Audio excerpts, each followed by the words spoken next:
All right, so we're going to get started for our series on the problem of God. For everybody watching this online, this is the one time I'm going to address you. Otherwise, the people in here get my fullest attention. But this is our very first session in this series, and we're going to be talking about Christianity and science, and can the two go together? By a show of hands, how many of you have been taught that Christianity and science, from whichever side, cannot go together? Like you kind of choose primarily one side. Okay, everybody has generally been taught that, or at least has been exposed to it. So I want to start us off by coming to a base understanding that every single person has a faith.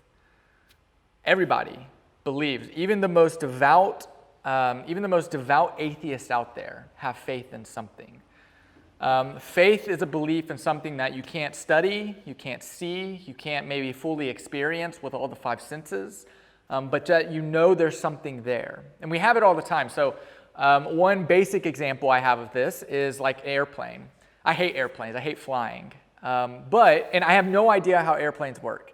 Like I understand like aerodynamics is involved in it, but I have no idea how tons of metal and human flesh are able to like seemingly effortlessly float in the air and fly. I have no idea how it works or how two people who are flying it are able to control the whole thing. I don't get it, but just because I don't understand something, just because I don't know how it works, doesn't mean it's true and doesn't mean I don't put my faith in it. And you put your faith in things for various reasons. Your experiences. So like I've gotten on many planes before and they've never crashed or done anything even close to it. I know multiple people, so the people I surround myself with, though that influences my faith. What I want to get to Oklahoma, and so the easiest way for me to get to Oklahoma is to get on a plane. So all of these things, they influence what I believe in some way. Christians, we do this all the time. We as Christians, we have faith. We have faith in something we cannot see, we can't fully comprehend. A deity, a creator, a beautiful mind that created everything in the universe. So we, as Christians, we know that. But even scientists have faith in things that they don't fully understand and can't study.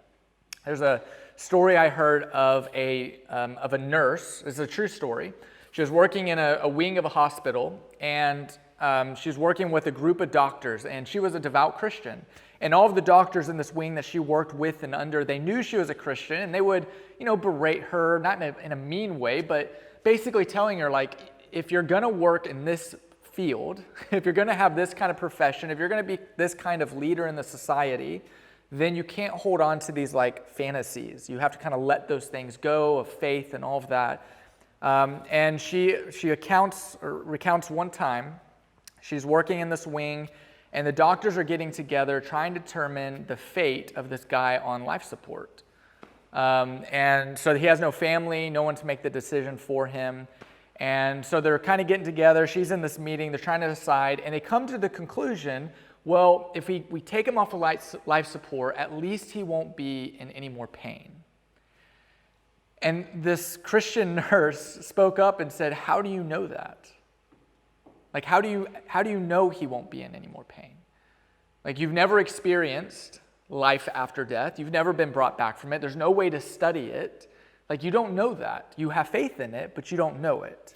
So everybody holds assumptions. Everybody holds to beliefs that support their side.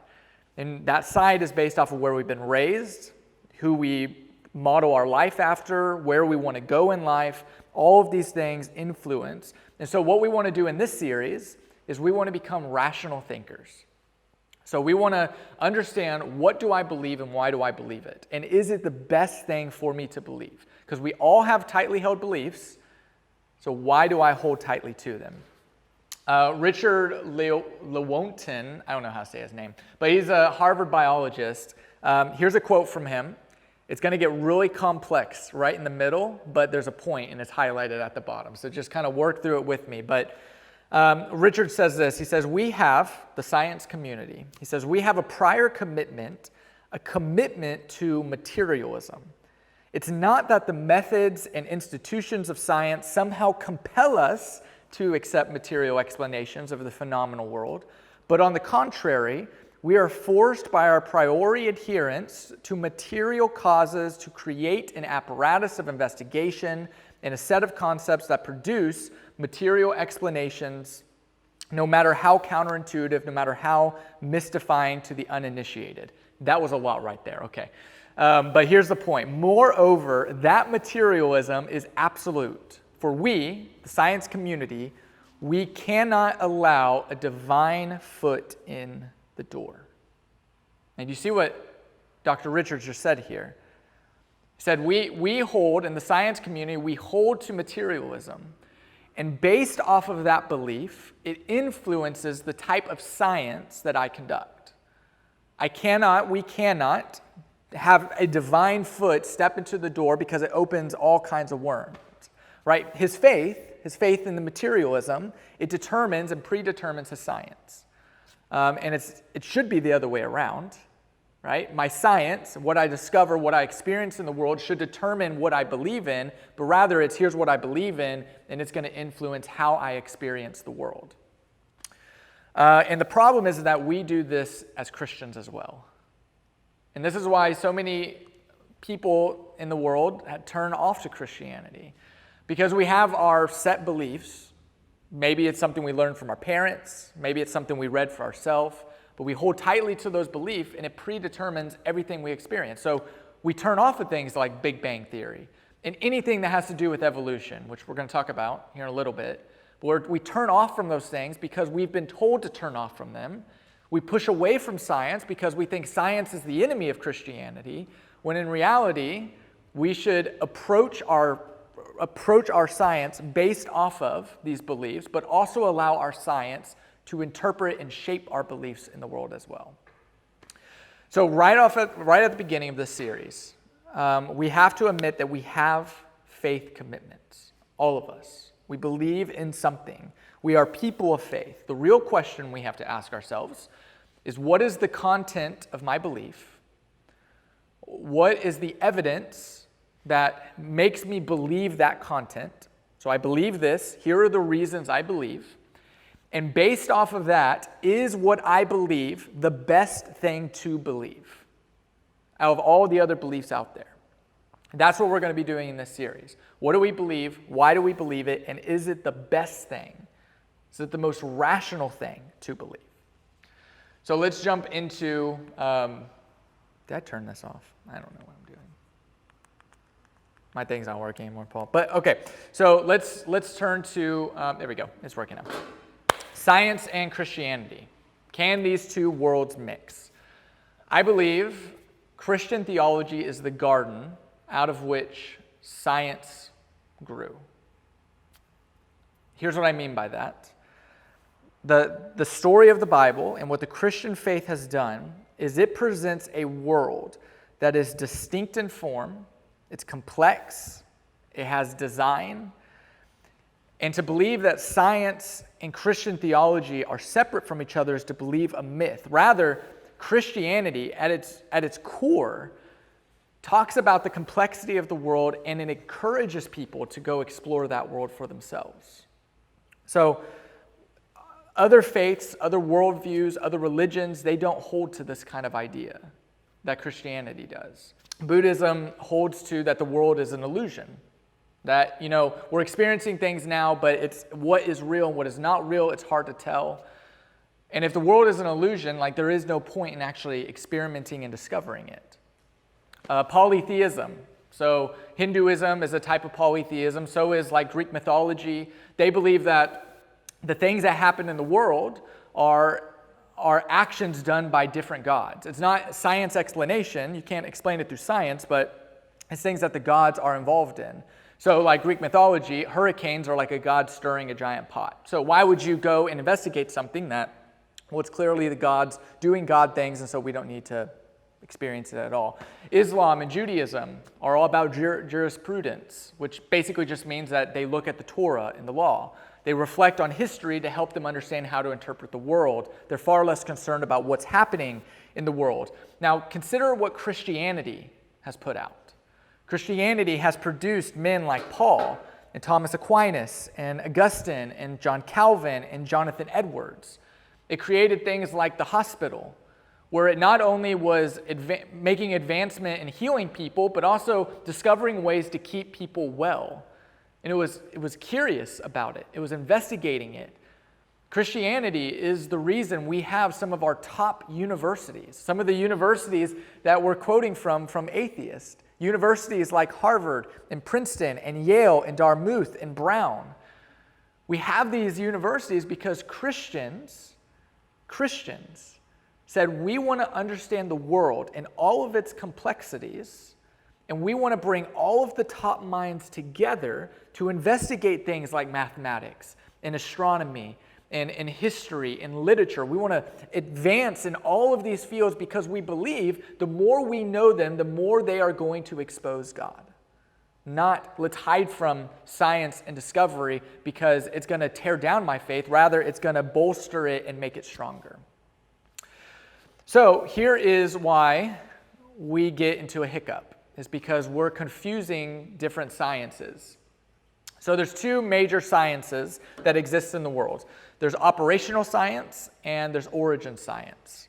Easy definitions. Operational science is the study of regularities that exist in the world. So what is the temperature that water boils? What are the components that make up soil? How many planets and comets and whatever are in our solar system? These are all things, regularities, that we can, through hypothesis, experimentation, theory, we can study, we can determine, we can examine. It's far different than origin science. You see, origin science is far more concerned in the metaphysical, what is beyond, what is after. Origin study takes everything that operational study theorizes, and it asks the question, from where did this come and to where is it going? And I would even add, what is its purpose? So let me give you an example of this. Who has a watch? Does anybody wear watches anymore? Paul wears watches. You usually wear a watch. Okay, so operational science says you have a watch on your arm. You may not understand, you may not understand how it works, but there are gears and components and batteries and energy that make that watch work. And the more you investigate it, the more you're going to appreciate it. As I learn what the face and how the arms work with the motors on the inside and what the gears are called that make them turn at certain times, as I learn more about it, I learn to appreciate that watch more. But what operational science does not do, it may tell me how it works, but it doesn't tell me why. Like, what is its purpose? See, origin science discovers, well, the watch's purpose is to tell you time. And that is connected to how we understand 24-hour cycles and the sun cycle and my calendar and how I operate in the world. It's far more than operational, what makes it tick. But the problem is, and we are the only generation, we're the only people in history who have taken operational science and we've removed origin science, saying, that's no longer important. We don't need to know where it came from. We don't need to know what its purpose. As long as we have operational science, we can figure everything out. And I think we miss a big thing. So what I want to do is I want to pick on one theory in the scientific world. And I'm going to pick on it because this is a big one, evolution. And really, I'm picking on the evolutionary theory. So I believe evolution is a thing. I think animals and people even are evolving all the time. There's a study in the early 1920s or 30s during the Industrial Revolution. There were, in Germany, before the Industrial Revolution, there was these white forests that just scattered all across Germany. And the barks on the trees were white, and so monarch butterflies had these beautiful white wings on them to camouflage against the trees. Well, then the Industrial Revolution took place, and factories were popping up around this forest, and so soot and smoke kind of filled the air, and over just a generation, the trees turned from white to like a grayish, dark brown or blackish gray. And the butterflies evolved to it as well.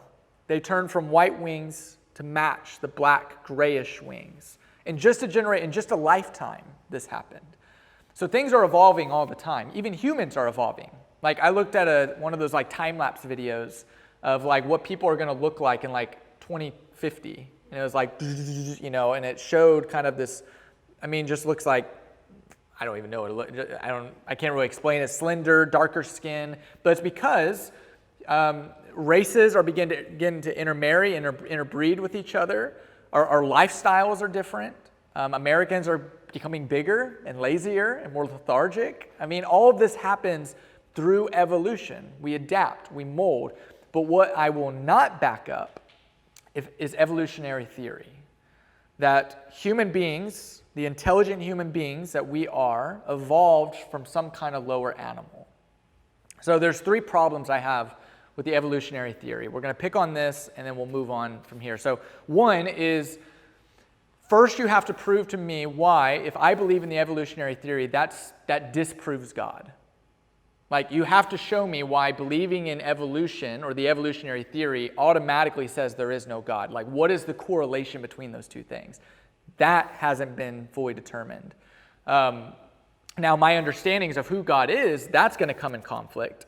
But, okay, say we did form from lower animals, that still doesn't distinguish that there is no God. That just says things are different. But there's other reasons I don't hold to evolutionary theory. One is that they have a lot of things to prove before being determined absolute. Things like first cause, like where did those first creatures, whatever they were, where did those come from? The problem of the Cambrian explosion, the problem of missing links in fossil records. So let's return. Have we met Stephen Gould yet? We haven't met Stephen Gould yet. So Harvard paleontologist, Harvard professor, Stephen Gould, he says this about fossil records, about missing links in fossil records. Atheist, by the way. The extreme rarity of transitional forms in fossil record persists at the trade secret of paleontology. The evolutionary trees that adorn our textbooks have data only at the tips and nodes of their branches. The rest, it's inference. So what Gould is admitting here is that instead of having a lower form and a higher form and having evidence that shows here is the evolution, here's the transitional fossil records to get us to the intelligent being, what Stephen Gould is saying is that no, all of those things that adorn your textbook, that's just us inferring that if there's a higher being and a lower being, that surely that's how it got to it because we have faith in that. We have faith that there is not a God who created intelligent beings. We have faith that we evolved. And so based off of that faith, I'm going to infer the data to say lower beings, higher beings, and there had to have been some kind of transition in there. So we're going to kind of fill in the dots. But the problem is they don't have those records. They don't have transitional fossil records that show and connect those links. And so this is just a basic example. Coming from an atheist, a paleontologist, a Harvard professor himself, saying, no, that's just us inferring that those records include. But here's an even bigger reason that evolutionary theory, that I can't grab onto it too tightly. And this is a little complex, but I'm hoping I can explain it pretty well. So according to evolutionary theory, what you and I sit here and believe right now about our world, about our experiences, about the people around you, our cognitive capacity, it functions not because of anything that is true. It functions in order to advance my genome. So the whole purpose of my genes are to move my genes to the next species. Survival of the fittest, whatever you want to call it. The whole purpose of me and my cognitive thoughts and what I think is order to move my genes to the next gene pool. And what this theory holds is that over thousands of years, the human mind has constructed things like morality and has constructed things like meaning in order to move my species on. In fact, it's gone so far to say that God consciousness, so my belief in God, is able to serve as a crutch for me to move my gene on. Like for order for my gene to survive. Am I making sense here? Like the whole purpose of my cognitive function is order to survive and to get my genes. So anything I think, anything I believe, anything I hold true, meaning and morality, my belief in God, all of that. The only purpose, it doesn't mean any of that is true. The only purpose of it is to get me to survive as a species. But the problem with that theory is that it cuts the very branch that you're sitting on. So think of the contradiction that exists in that theory. If I can't trust in myself and my cognitive thinking, if I can't trust in it to tell me what is morally true and what meaning is, if I can't trust in it to believe in a God, if I can't trust in it to have any thoughts for myself, then I also can't trust in it to hold the evolutionary theory as true. Like I can't trust science either. I can't trust anything. Like whenever you place a gap in my ability as a cognitive human to function and connect dots, you also place that gap on the other side of the argument. And Charles Darwin, he believed this too. Like Charles Darwin, the evolutionary dude, the guy who wrote the book, he said, "Within me, the horrid doubt always arises whether the conviction of a man's mind, which was developed from the mind of lower animals, are of any value or at all trustworthy." It's like Darwin wrote this book, and at the very end of this book, he was like, I really don't know if you can trust anything that I said, because I don't know if I can trust it, because my genes are just trying to get me to the next place. Like even Charles Darwin recognized this flaw in thinking, that if we evolved from lower animals, we can't trust in morality and meaning, then we also can't trust that theory is even true. And so it's a conflict that the evolutionary theory has yet to answer. Rational thought. Okay, so rather than believing all of that, why don't I just believe in a beautiful mind? Like, what is more rational? To hold to something that has gaps and transitional fossils, to something that is contradictory in and of itself? Why is this any more far-fetched? To believe that there is somebody, an intelligent mind working behind the scene. You see, the deeper science goes, the more it's finding evidence of the existence of God. You know, Darwin, he was doing observational science. So he was looking at like bone structures and wings, and what he could see, and that's what he was determining for evolution and for his theory. But now science is getting so much more intricate. Like we're able to look at like DNA, and it is fascinating whenever you get in there. Francis Collins, he was agnostic, so he believed there might be a God, but he didn't really want to explore it, so he kind of just walked away. But he was tasked to investigate the genome sequence for the very first time. That was his task. And whenever he got in there, I'll give you the shorthand. He walked away a theist. He walked away a believer in God because it was so fascinating. One amoeba has more, which is like a tiny little thing. I don't even know. I'm not a biologist, but it's just a piece of you, like a dot on you. One amoeba has more code in it to fill thousands of encyclopedias. One little speck of you, one little dust that's smaller than a piece of dust. So when Francis Collins got in here, he actually ended up writing a book called The Language of God. And in that book, he talks about the difference between, who here has been to the Grand Canyon before? Okay, you've been there, maybe. I've seen pictures. I haven't been there. But you stand in front of the Grand Canyon and you're just blown away at it, right? I mean, it's just magnificent. But you can look at it and say, okay, I can see, as if a time-lapse video was happening, I can see how the Grand Canyon came into form. Like there's a river rushing here and it's torn away at this rock, and I can see the ridges in the rock going down. There's water at the very bottom, and it curves and it twists, and it's magnificent, but thousands of years, and yeah, this is what you get, observational science. Francis Collins says whenever you're looking at the genome sequence, it's not like looking at the Grand Canyon, it's like looking at Mount Rushmore and trying to tell somebody that through rain and trickling of water and thousands of years, it was able to form perfectly 4 individual faces. Like it's just not, you can't get there without an intelligent, intentional mind behind it. He explains it like walking down a riverbank and picking up a river rock. and it's smooth, and you can see the water rushing over it. Maybe there's a divot in it where you saw the water turning. It's like, this is a beautiful thing, but then keep walking and you pick up an arrowhead. And you're like, no, this had intention. This had a purpose. This had a design to it. Francis Collins says you can't walk away from looking inside of just you and recognizing that there's some kind of design, some kind of intention behind this. So we all remember Stephen Gould, our paleontologist friend, who is very honest as an atheist, most celebrated atheist, evolutionary biologist, paleontologist, historian of science. He says, nature just is. We cannot use nature.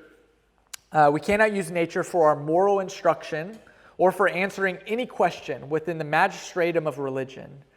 To say it to my colleagues for the umpteenth millionth time, science simply cannot, by its legitimate methods, adjudicate the issues of God's possible superintendence of nature. We neither affirm nor deny it. We simply cannot comment on it as scientists. In other words, what Dr. Gould is saying is that you cannot use physics to prove or disprove the metaphysical. You cannot prove through physics that God does not exist. Now you can through God, you can flip it, you can through God help understand the world, but you cannot, according to the man himself, you cannot use physics, use science to disprove God. It only points to some kind of higher being. So, are science and faith enemies? No. In fact, they're not even close to enemies. Science grew out of the garden of Christian theology. A Christian faith that looked at the complexities of the world and has claimed that from the very beginning. Said this world is absolutely amazing. Go and explore it. And maybe instead of, as we discover things through science, maybe instead of it giving us evidence that there is not a God, maybe it helps us understand our God better. And yeah, maybe we need to reshape some of our faith that we're coming into our science. Because we all come into it with a faith. We all come into it with assumptions. Maybe we need to reshape some of that as we discover things in the world. But nothing in science is disproving that there is a God out there. In fact, you need science to prove that there's a God. And the deeper you go in science, what we're finding is that the more and more the existence of God seems necessary. And that's exactly what we're going to talk about next week. We're going to be talking about the existence of God. Does God exist? Is it rational for me to think that God exists? Or is it irrational? Am I believing in fantasies? What I want to do, though, to end this session is I want to show you how the Bible has been saying everything that we are already saying. So Paul was a believer of Jesus. He lived, his main ministry happened about 30 to 40 years after Jesus' death, but he still interacted with Jesus through his resurrection on a road, and he turned from an activist against religion against Christianity for Christianity. He became one of the biggest advocates for it. He's written most of our New Testament. So I want to show how the Bible has been saying this from the very beginning. Romans chapter 1, verse 20. Listen to what Paul says. He says, "For since the creation of the world, God's invisible qualities, his eternal power and divine nature, they've been clearly seen, being understood from what has been made, so that people are without excuse." If you didn't catch that, Paul says, go look at nature. Like, you never have to pick up a Bible in order to believe that there's a God. Like, you just need to look into the sky. Now, if you want to know more about who that God is and what he's going to do in this world and what he's going to do in your life, that's when you need to pick up your Bible and learn about him. But just to have belief in a God, go look at the stars. Go look at the Grand Canyon. Go look at DNA as we have the ability to do today. Go look at nature, and nature points to some kind of larger creator. It's not a lack of evidence. Rather, we suppress the evidence that we find. We suppress it to help understand, no, there can't be a God. It's got to be something more rational, so we're going to suppress the evidence. And we overlook the signposts that often point to God because we don't want to believe. And so I challenge our viewers on here, I challenge you to don't be afraid to go and discover more about this world, more about you, because I can guarantee it's just going to help you understand God a little bit better.